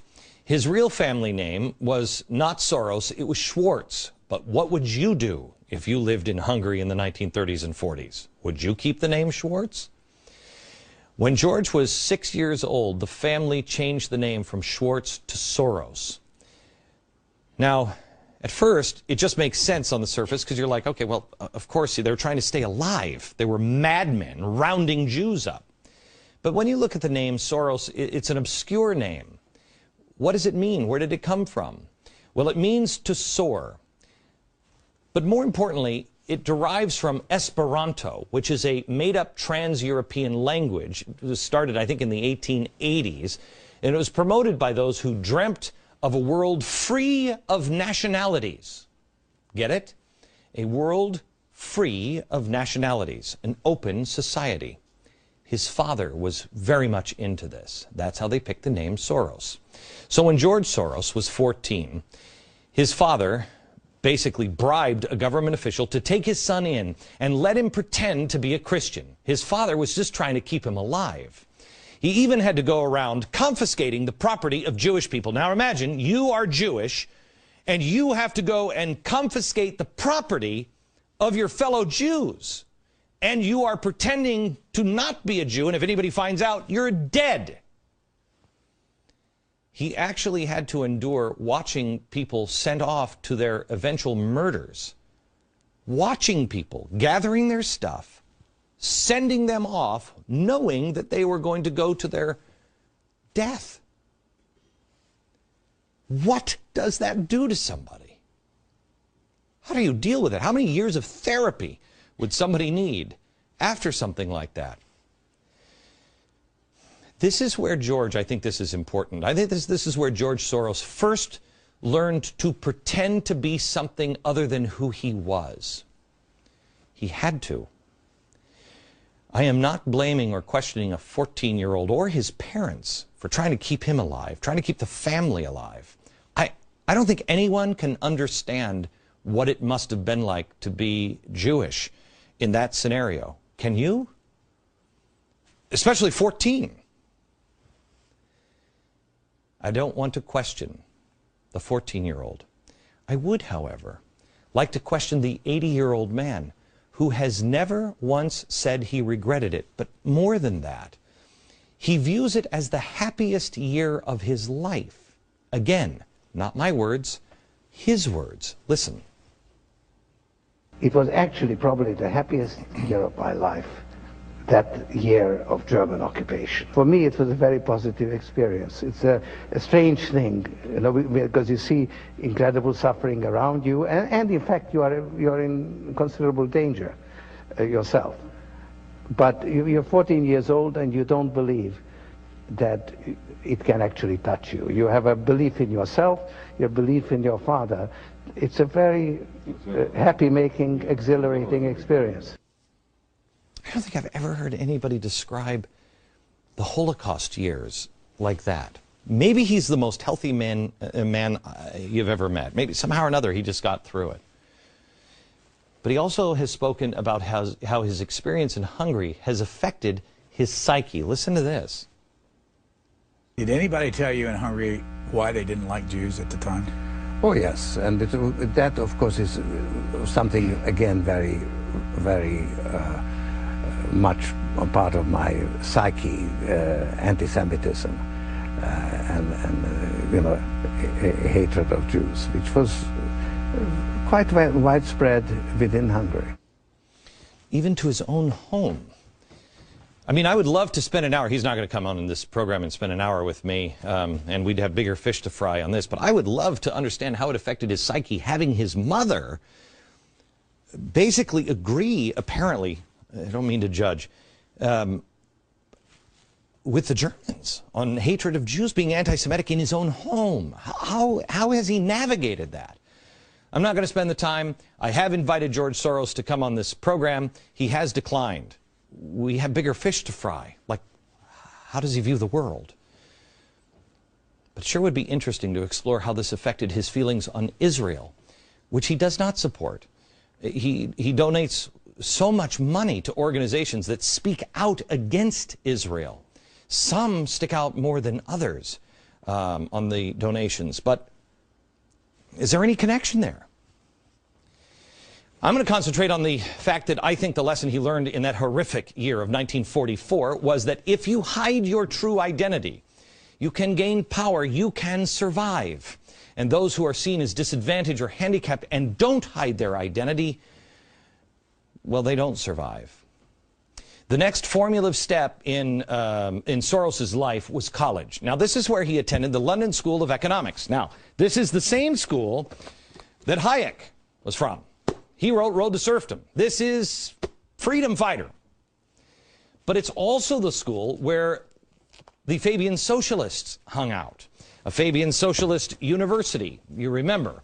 The Fabian window we told you about. This is the famous English Fabian Society. We took this picture, actually. Tony Blair was standing right here with it. Fabian socialists, what are they doing? They're heating the world up in the fire that they themselves are stoking. Why are they heating it up? Because they're about to hammer it and remold it nearer to the heart's desire. Fabian socialists are the American progressives. It's the same thing. Heat the world up, cause the problems, so the world heats up so you can remold it. So, which part of the London School of Economics does Soros favor? The Hayek side or the Fabian side? Which one? This is where he learned about an open society. The Open Society Institute, which is now his charitable arm. Sounds harmless on the outside, but, really, who doesn't want to be open? But when you listen to him at the top of the hour in the beginning of the program, we played that. Notice that logo behind him? That was his Open Society Institute. Can your institute bring in more foreign influence here in America? What is an open society, really? Well, you saw it a moment ago. The world has a vote in Congress, but you also saw it in his father, Soros, a world free of nationalities. It is a global replacement for our republic. For all the work our founders did, that's old news. We must progress past it. We must have a new world order. It is a replacement for the republic. He has donated more than $14 million to a group here in America called the American Constitution Society. Well, that sounds great. Except this is a progressive legal group with an area of focus on constitutional interpretation and change. The Constitution can be changed. But you do it not in the shadows. You do it not being invisible. You don't hide who you are. You change it through the amendment process. But he knows you wouldn't go for it. So, he leaves school, leaves Hungary, he survives. He goes to school. He finds open society. And then he becomes wealthy. Now, how did he become wealthy enough to fund his quest to denationalize the world? Hedge funds. He has the estimated 5th largest hedge fund in the world. It's called the Quantum Fund, which, George, sometime we should kibitz about the name. It's worth about $27 billion. Now, here's the interesting and funny thing about hedge funds. We hear all the time about the greedy Wall Street brokers. We hear about greedy speculators, greedy bankers. We hear about greedy executives and their obscene bonuses and their expensive carpets and everything else. But why don't we hear more about those greedy hedge fund managers? Is it a coincidence that everything under the sun when it comes to capitalism is targeted for regulation by Congress, except for hedge funds? You should decide on that one. Now, he's got the wealth. Well, what did he do with the wealth? He decided to collapse regimes and currencies. He did it in England, in Russia, Malaysia, Georgia. Soros lit the fuse to get it done. He's known as, we told you last night, the man who broke the Bank of England. The Prime Minister of Malaysia called Soros unscrupulous profiteer.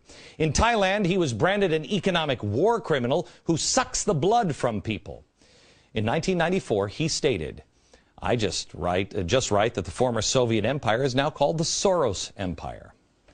He started getting so much recognition, it fed into his ego. His ego started to grow. He started to get a God complex. Again, not my words, his words.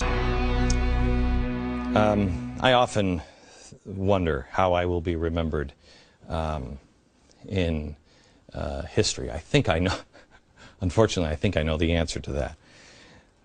But if I had my choice, I would like to be remembered for a few things. Question with boldness. Hold to the truth. And speak without fear.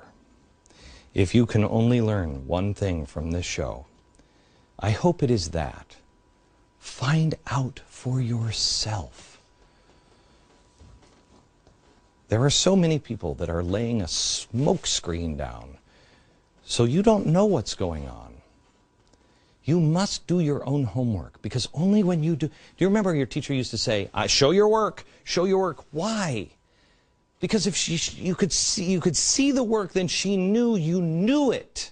Why was that important? I don't know for me, because I never had to use math a day in my life. But a lot of people use math all the time. You had to know. Show your work. Do your own homework. This week we have focused on George Soros. Has anyone challenged a single fact with one of their own? I'm playing him in his own words. And what do? They call me all kinds of names. I think the most popular is going to be, if I had to guess, their attack is going to be that I'm an anti-Semite, which does not even make any sense. First of all, no one's a bigger defender of the Jews in Israel than me. Name them on television. I'll walk down, I tell you what, George, you and I will walk down the streets of Israel together. Let's go to Jerusalem, you and me. Let's see which one of us is more popular. Doesn't make sense. George Soros is a Jewish-born atheist who is anti-Israel. So please. Now, when I talk to you about what you need to do in order to be prepared for hard times that I believe are coming, if they're not, make fun of me in 2 years from now. Make fun of me all you want. Please just listen to the possibility. When I say be prepared for the things that are coming as a result of all these progressive Republican and Democratic policies, I'm called a fearmonger. Well, it doesn't address whether or not those things are happening. They can call me whatever they want. I don't care. Here is what is coming. Inflation, higher interest rates, higher energy prices, higher food prices. So prepare. I'll say it again. The only thing we have to fear is fear itself. That was a nice sounding slogan, but what does that even mean? Nothing. The only thing we have to fear is being unprepared. When you're prepared, you don't fear. But more and more propaganda is coming in the days and weeks ahead because they're intentionally putting us into a pressure cooker. They are intentionally putting us here. And the more things heat up and get out of control, the more the government will be forced to clamp down. If you watch Star Wars, they're already telling you things that are not true. Like deflation is coming, not inflation. Well, that might be true in the housing market, but have you gone to the grocery store? We can see that with our own eyes. Go to the grocery store. Pump the gas. Notice the price. Has it gone up? Why has it gone up? Inflation. They're deflating. They are collapsing the dollar in a controlled way. You can see these things are not true. Now, here's what I believe, that people are waking up in waves. The first wave happened really with a Tea Party, happened about 1.5 years ago.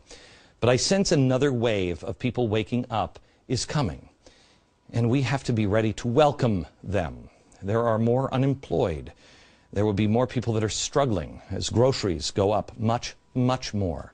I showed you the predicted inflation prices on certain items. This is from the, what was it, the American Inflation Institute or something. I don't know if any of this is true. $77 for a can of coffee.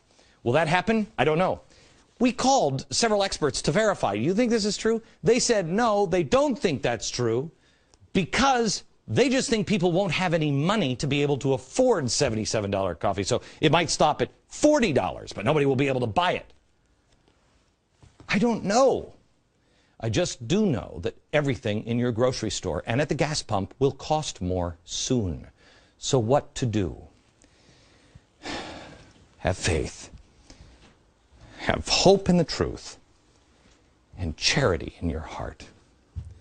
You must be a shelter for others. Just like when George Soros was growing up in Hungary, there were those hostile forces inside of the government and outside of the government. You must be a shelter for others. You can't panic. I've told you before about the Titanic. When the ship hit that iceberg, many of the passengers stayed in their cabins. Well, pretty soon, the water was coming up into their rooms. I don't think this is actual footage of the Titanic, but water started coming into their rooms. Before they knew it, it was up to their ankles. Then it was waist high. That is what's happening to America. And as it goes up floor by floor, as this thing starts to, more people come out onto the deck. More people will begin to wake up. You have to be educated so you can quickly educate them and then help them while they are freaking out. You won't be panicking because you're not a fearmonger. I'm not a fearmonger. We're just the ones being prepared.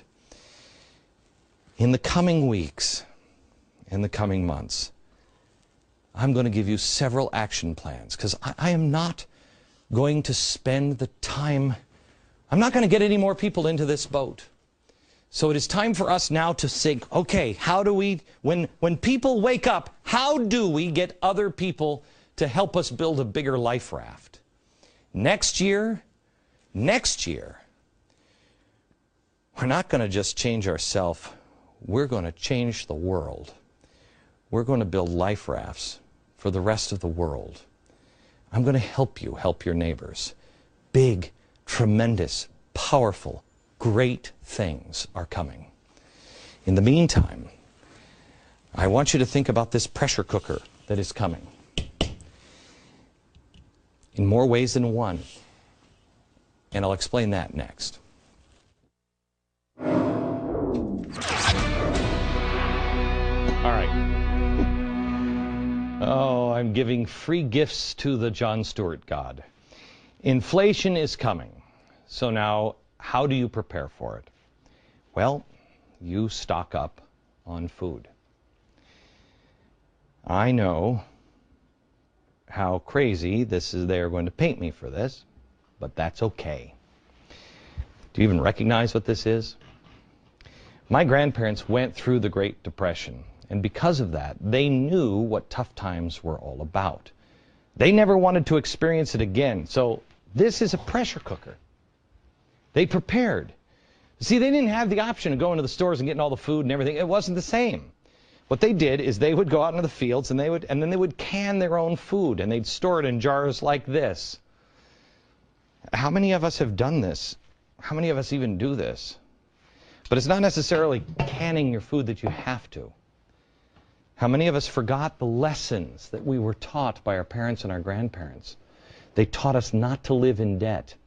My grandparents had a ton of food canned in the basement, and so did my family. My mom used to can all summer long. And my parents, I think they just did it on purpose. They put it in the spookiest part of the basement. All the food would be there. And then my mom would go, oh, go get some corn. And I'd be like, no, Mom, don't make me go to the basement. We ran out of something in the kitchen. Mom or my grandma would say, go run downstairs and get it. And send you down to the basement to get a canned bottle of corn. It was the most frightening thing she would ever ask me to do. I mean, I always thought there were bodies and dead zombies working down there, you know what I mean? But that was the grocery store in the old days when we were growing up. I'm probably the last generation that really remembers that, a trip to the basement. I called my Aunt Joanne. Hi, Aunt Joanne and Uncle Dave.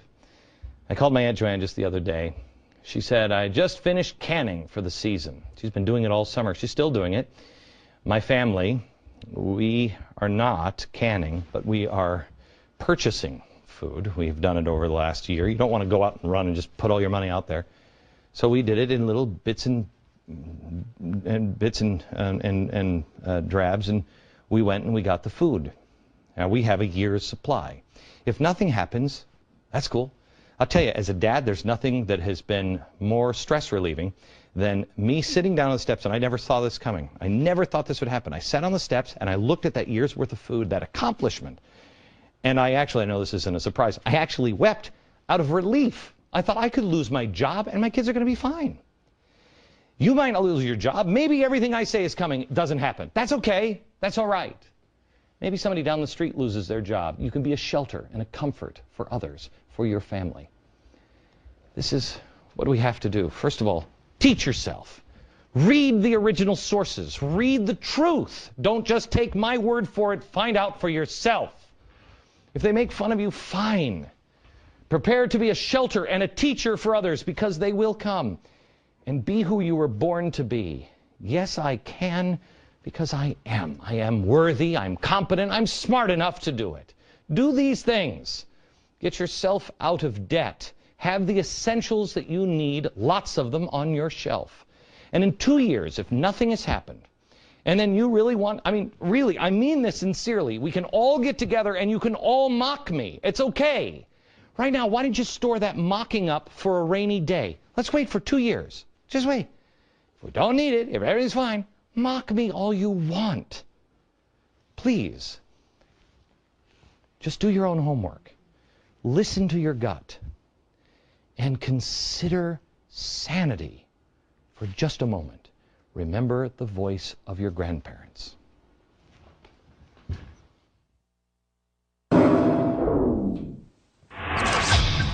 Last night, my wife Tanya and I were laying in bed, and she says to me, hey, you've just been nominated for Time Magazine's Person of the Year. And I said, go to sleep. I woke up in the morning and I found out that it was true. Sorry, honey. Sarah Palin was also nominated. You got to be kidding me. Sarah Palin actually deserves, think of the impact that this woman has made going around the country, rallying people to get behind true conservative candidates. She made a huge, huge difference this year. I noticed that there was one face that was missing, actually millions of faces that were missing. It was the Tea Partiers. The Tea Partiers should actually be this year's winner.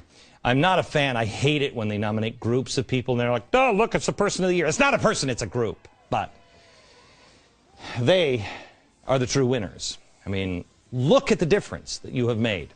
Here are some of Time's nominees: Barack Obama, Lady Gaga, Steve Jobs, the unemployed worker, David Koch, Charles Koch, and Mark Zuckerberg. Also BP CEO Tony Hayward. Oh, and the communist leader of China, Hu Jintao. So, and then, of course, there's me, because you always have to have a bad guy on the list. You know what I mean? You have to. Maybe they didn't mention the Tea Party because they mentioned Koch brothers. They're nominated. They're supposedly the driving monetary force behind the Tea Party movement. Really? But if that's, why wouldn't you put this guy up? I mean, he's, you know what I'm saying? It again shows how much the mainstream media and the left just doesn't get it. Time magazine said that the unemployed American was the one that made the difference in this election cycle. I'd like to see their evidence on that. I mean, it is the idea that things aren't working. But 4 in 10 of the voters supported the ideas of the Tea Party. 4 in 10. But if they mention that, then it looks like it might be a big movement, and the president's policies had something to do with the outcome, and we can't have that. The mainstream media and the left continue not to get it. Know that you deserve the accolades, but you won't get the accolades. Believe me, I'm not going to win. I'm not writing a accepted speech on this one. Just know who you are, and know that you are the person of the year. More importantly, soon, on this program, we're going to start building the people of the decade. I want to thank the SEAL Team 10 for their gift recently. And tomorrow, a special, incredible show for veterans and future veterans. Make sure you have everybody together, because tomorrow we start the quest for Yes, I Can 2012 from New York. Good night, America.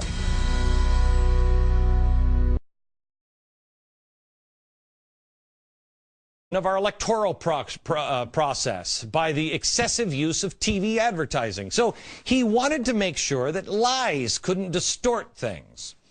Well, it wasn't long after that speech at Columbia University that, lo and behold, Senator Russ Feingold, a progressive, and a few months later with John McCain, a Republican progressive, came with a proposal in hand for what would eventually become the McCain-Feingold Act. The irony, if it is that McCain-Feingold ultimately led to the explosion of 501c3 groups, which can advertise at will. 501c3 groups. Oh, 501c3 groups? You mean like Sojourners, or Color for Change, or the Tides Foundation, or Media Matters, or People for the American Way, or MoveOn.org, Center for American Progress, the Apollo Alliance, Eller Saker for Human Rights. You mean those things? You see, we had the McCain-Feingold Act, and then mysteriously, almost unbeknownst to everyone, those groups became very powerful, much more powerful. And guess who controls most of the most powerful?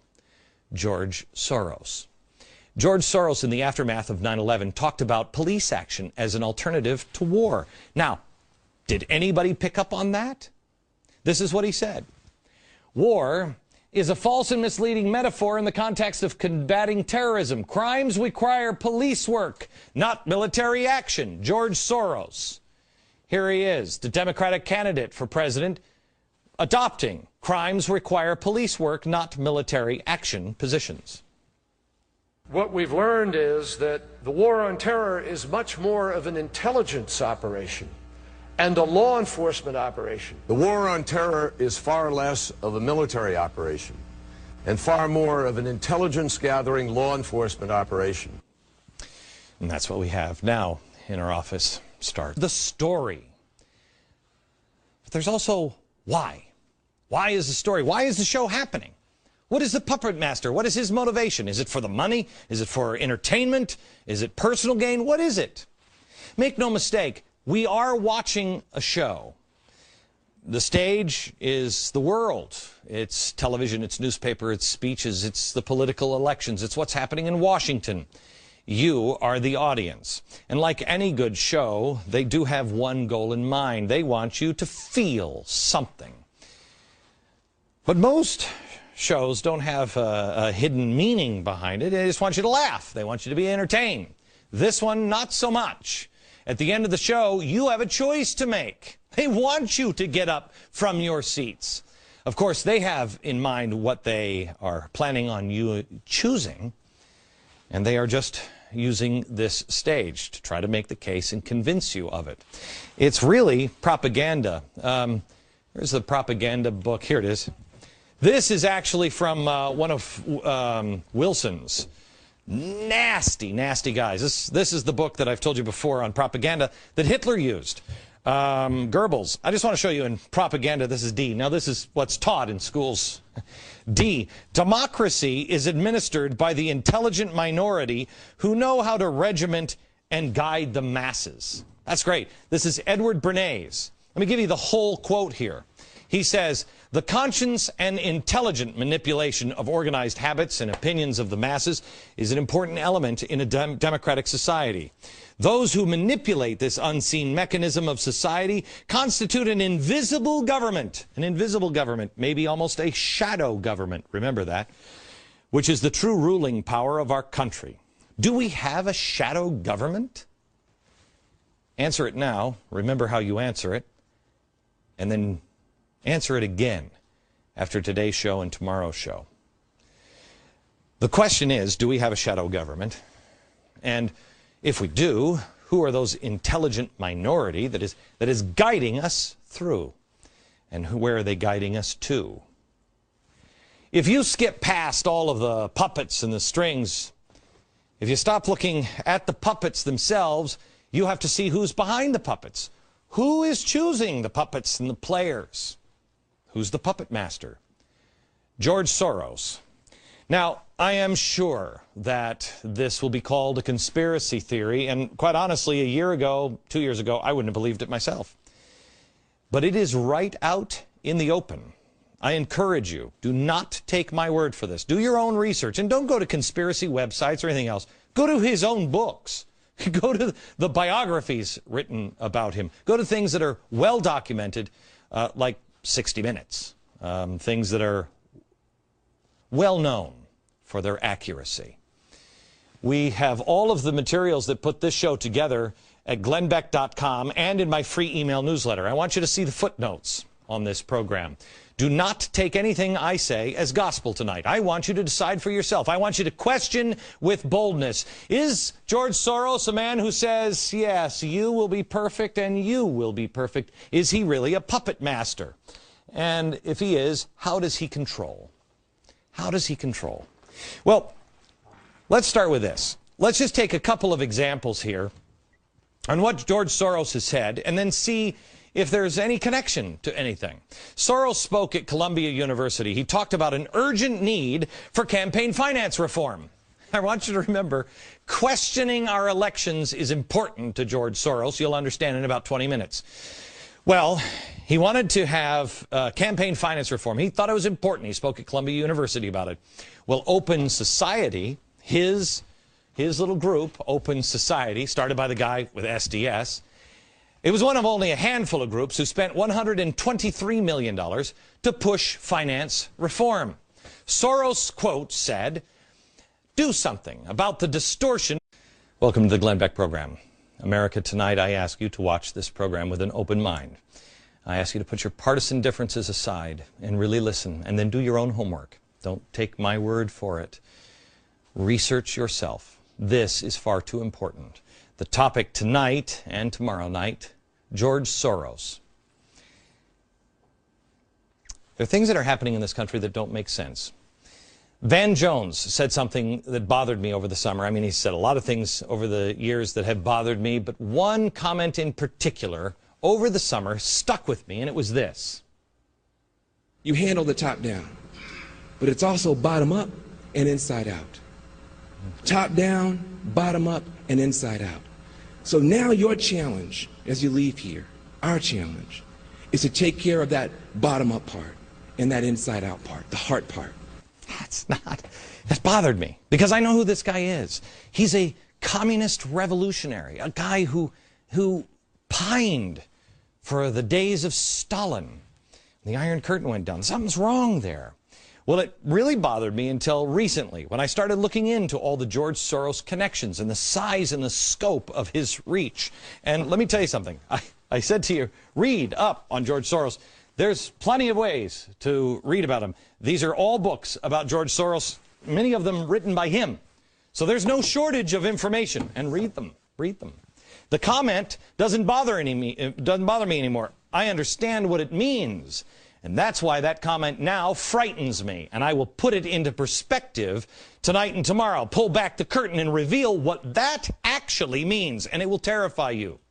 There's a couple of other things that you'll understand. First of all, in 2003, Soros and a partner funded the new $5 million liberal group, MoveOn.org. Well, MoveOn.org, what exactly is that? Well, you remember it. This is the group that originally called General Petraeus General Betrayus. It was despicable. Well, who had they tapped for the executive director of MoveOn.org? This guy, Zach Exley. I've never heard of him before. Do you know who he is?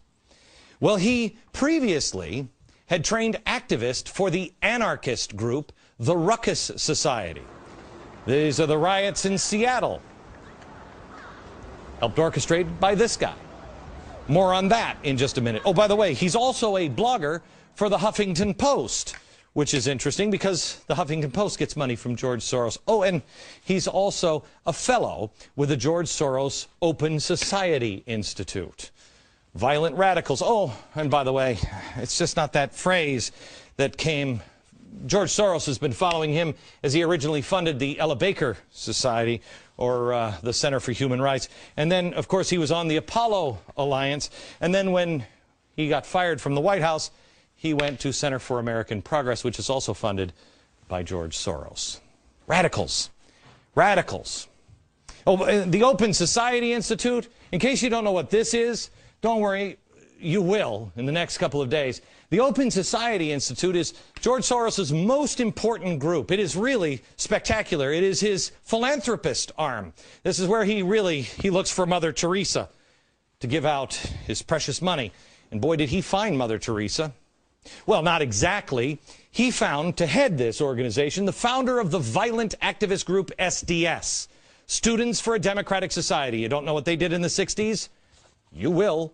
One string, $425 million every single year. The strings that are being pulled by the puppet master.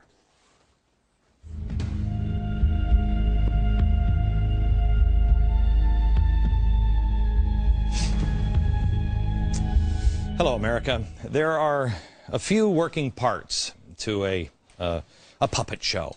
There is the puppet master here. There's the stage. There's the audience. There are the strings to each puppet. And then there's